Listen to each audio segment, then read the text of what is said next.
Hello class sixth, good morning to all. जो बच्चे हिंदी पढ़ते हैं, आज हम आपको पार्ट 14 भिखारिन पढ़ाने जा रहे हैं, जिसका भाग 1 है, पेज नंबर 110। तो भिखारिन शब्द से आप समझ गए होंगे बच्चों, भिक्षा मांगने वाला, भीख मांगने वाला। ये स्त्री के लिए इस्तेमाल में आता है भिखारिन शब्द, और ये स्त्रीलिंग शब्द है।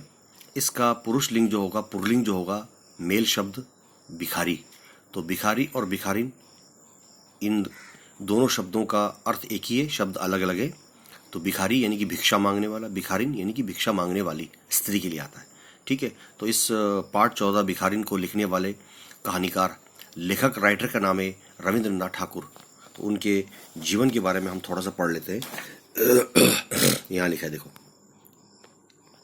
रविंद्रनाथ ठाकुर जो है वो बाद में रविंद्रनाथ टैगोर के नाम से मशहूर हुए। लेखक परिचय, शॉर्ट में इनका संक्षिप्त परिचय। रविंद्रनाथ ठाकुर यानी कि रविंद्रनाथ टैगोर का जन्म कोलकाता के एक जमींदार परिवार में हुआ था। इनका सारा परिवार कलाप्रिय था, इसी कारण इनमें वे गुण भी अपने आप आ गए।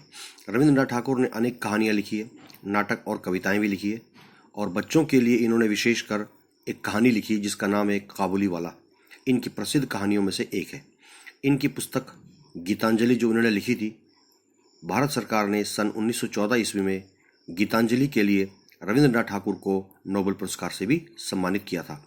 इन्होंने कोलकाता के शांति निकेतन विश्वविद्यालय की स्थापना भी रविंद्रनाथ ठाकुर द्वारा ही की गई है। तो इनका संक्षिप्त परिचय, शॉर्ट में इनके बारे में थोड़ा सा जानकारी वो आपको दे दी, आप भी पढ़ लीजिएगा। अब आ जाओ, पाठ को शुरू करते हैं। पाठ 14 भिखारिन, क्लास 6, भाग 1, पेज नंबर 110। यहाँ देखो। वो दृष्टिहीन माने जिसे आंखों से नजर न आए, वो दृष्टिहीन बुढ़िया प्रतिदिन मंदिर के दरवाजे पर जाकर खड़ी होती। दर्शन करने वाले बाहर निकलते तो अपना हाथ फैला देती और नम्रता से विनती किया करती, बाबूजी, अंधी पर कुछ दया हो जाए। रविंद्रनाथ टैगोर जी कहते हैं कि मंदिर के दरवाजे पर एक अंधी स्त्री हर रोज की तरह दरवाजे पर जाकर खड़ी होती। बाहर से जो लोग अंदर जाते दर्शन करने के लिए, और अंदर से दर्शन करने के बाद जब लोग बाहर निकलते तो वो भिक्षा के लिए अपने हाथ फैलाती और बड़ी नम्रता से वो विनती करती, प्रार्थना करती कि अरे बाबूजी, अरे भाई, अंधी पर कुछ दया करो, कुछ भिक्षा दे दो। वो जानती थी कि मंदिर में आने जाने वाले सहृदय और दयालु हुआ करते हैं। उसको मालूम था, उस अंधी स्त्री को, मंदिर में आने जाने वाले, दर्शन करने वाले लोग बहुत ही सहृदय, बहुत ही कोमल मन के और बहुत ही रहमदिल होते हैं।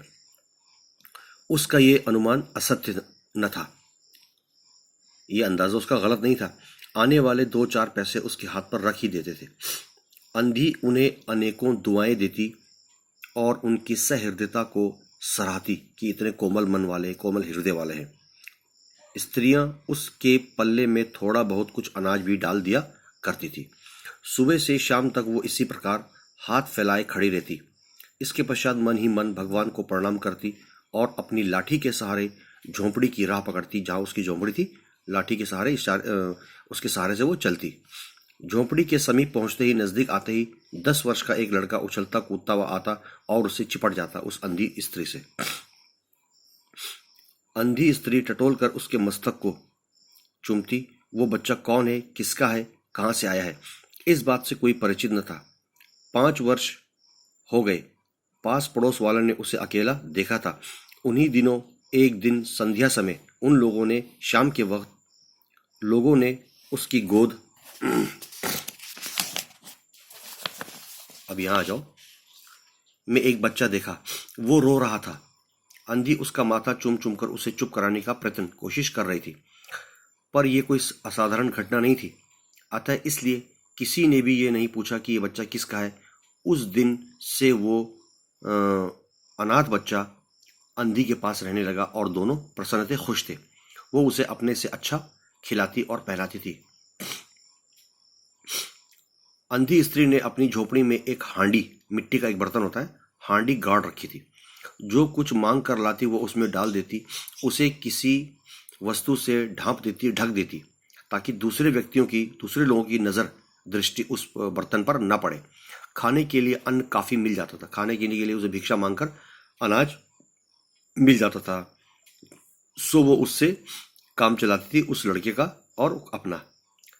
पहले बच्चे को पेट भर खिलाती, फिर स्वयं खाती।